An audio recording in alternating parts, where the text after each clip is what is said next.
Bene data bakundwa b'umwami Yesu Kristo, mwese abakurikira izi nyigisho tubahaye ikaze mu biganiro bya Saveur Divine. Ibi biganiro mu bitegurirwa n'abavugabutumwa bwiza batandukanye, akaba ari umuhamagaro ugendera ku ijambo ry'Imana byanditse mu gitabo cy'ubutumwa bwiza uko bwanditswe na Matayo ibice 24 umurongo wa 14. Kandi ubutumwa bwiza bw'ubwami buzigishwa mu isi yose ngo bube ubuhamya bwo guhamiriza amahanga yose, nibwo imperuka izahera ko ize. Ibi biganiro mubikurikira ku channel ya YouTube yitwa Saveur Divine. Tubifurije kugubwa neza. Imana Data ari nayo So ibaha umugisha.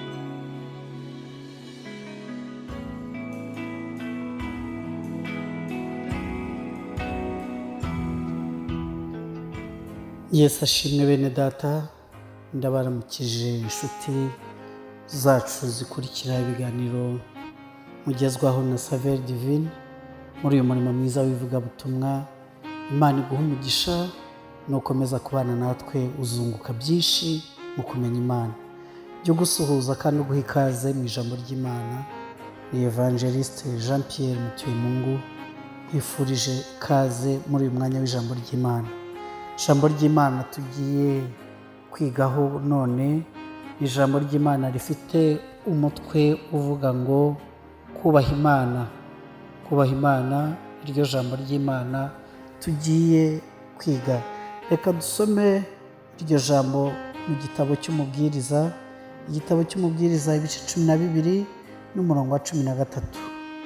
Haranditse ngo iyi niyo ndunduro y'ijambo, byose byarumviswe, wubaha Imana kandi ukomeza amategeko yayo, kuko ibyo ari byo bikwiriye umuntu wese, kuko Imana izazana umurimo wose mu manza n'igihishwe cyose, ari icyiza cyangwa ikibi. Imana itugire neza. Reka twongereho n'iri naryo riri muri Zaburi 111 umurongo wa 10. Haranditse ngo kubaha Uwiteka ni ishingiro ry'ubwenge, abakora ibyo bafite ubwenge nyakuri. Ishimwe rye rihoraho iteka ryose. Imana yacu ihabwe icyubahiro. Nongeye kukwifuriza umugisha w'Imana nshuti, turi muri iri teraniro rimwe duhurizwamo na Saveur Divine. Imana iguha umugisha kandi nukomeza kudukurikira uzakomeza kunguka no guhabwa umugisha. Bibiliya iratubwiye ngo kubaha Imana ni ishingiro ry'ubwenge, ndetse abakora ibyo, abayubaha bafite ubwenge nyakuri. Imana itugire neza.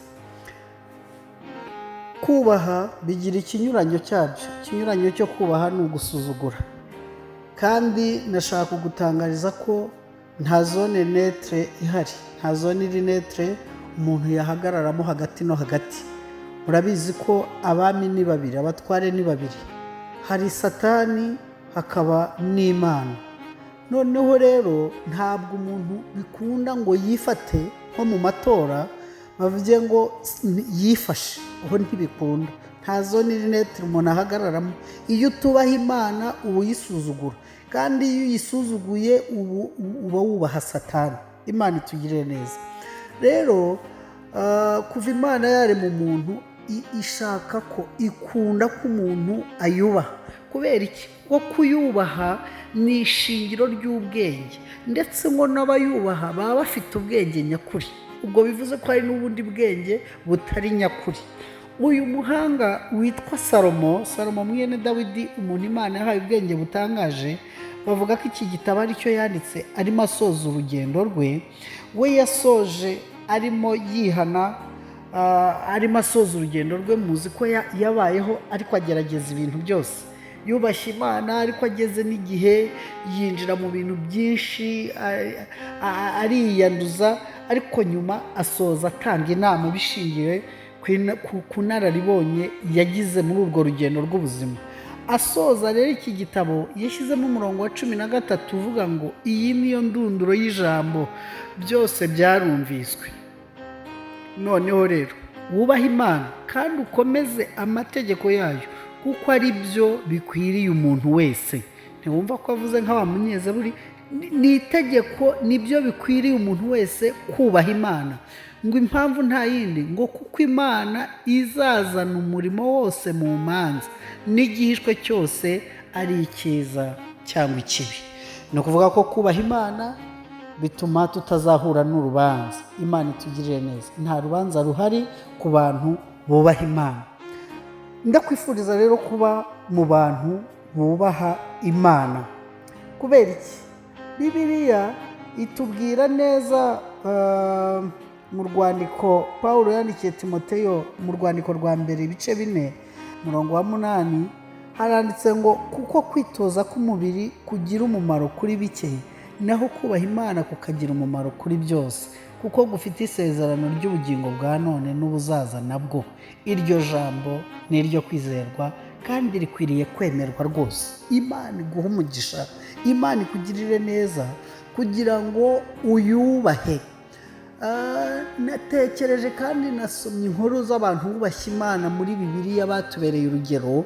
Mbona kubaha Imana bifite isezerano ry'ubugingo bwa none. Iyo bivuze ubugingo bwa none, ni ubu buzima turimo bwa hano mu isi. Nabonye umuhungu mutoya, wari mutoya, ahitamo kubaha Imana, umuhungu witwa Yosefu. Yosefu yubashye Imana, arayinezeza, ayikora ku mutima, ayubahira mu cyumba aho abantu batari, ayubahira mu gihugu kitarimo bene wabo, aho abantu batamureba. Ngo amaze kuyubaha, nayo iramwubahisha, isohoza ijambo ryayo, iramuzamura, imugira uwa kabiri kuri Farawo. Iyo ugeze mu gitabo cya Daniyeli, usanga amateka y'abo basore batatu bavuye i Babuloni bagiye mu bunyage. Ngo bageze i Babuloni mu gihugu cy'amahanga, abana bahindurira amazina yabo, ariko abana baguma ku Mana yabo, barayubaha, barayubahisha, kugeza ku rwego bemeye kurya ibishyimbo, kugeza ku rwego bahitagamo no gupfa. Maze ngo Imana nayo inezezwa n'abantu bayubaha, ngo irabazamura, isohoza ijambo ryayo, ibashyira hejuru. Bose bari ba guverineri mu gihugu. Imana ihabwa icyubahiro. Kubaha Imana gufite isezerano ku bugingo bwa none, ariko si ubwa none gusa birangirira aha, ahubwo ngo n'ubuzaza nabwo. Iyo bivuze n'ubuzaza nabwo, ni nyuma y'urupfu. Kububaha Imana, ubuzima burakomeza, bakomeza kubaho no mu rupfu. Niko turirimba mu ndirimbo ya 28 mu gitabo cy'agakiza, ivuga ngo twarabatuwe. Iravuga ngo tuzabaho no mu rupfu. Nyuma y'urupfu, nyuma yaho, aho abantu batazi, twe tuzabaho. Hanyuma aho rero isezerano ryacu ryo kubaha Imana rizakomeza rigira agaciro. Kubera iki? Bibiliya iravuga ngo ibihembo by'ibyaha, ibihembo by'abakoreye Satani ni urupfu. Ni urupfu rw'umubiri, hanyuma n'urupfu rwa kabiri. Ariko mwizuka, Imana ihabwa icyubahiro. Abubashye Imana ngo bazarabagirana, bazaka nk'inyenyeri.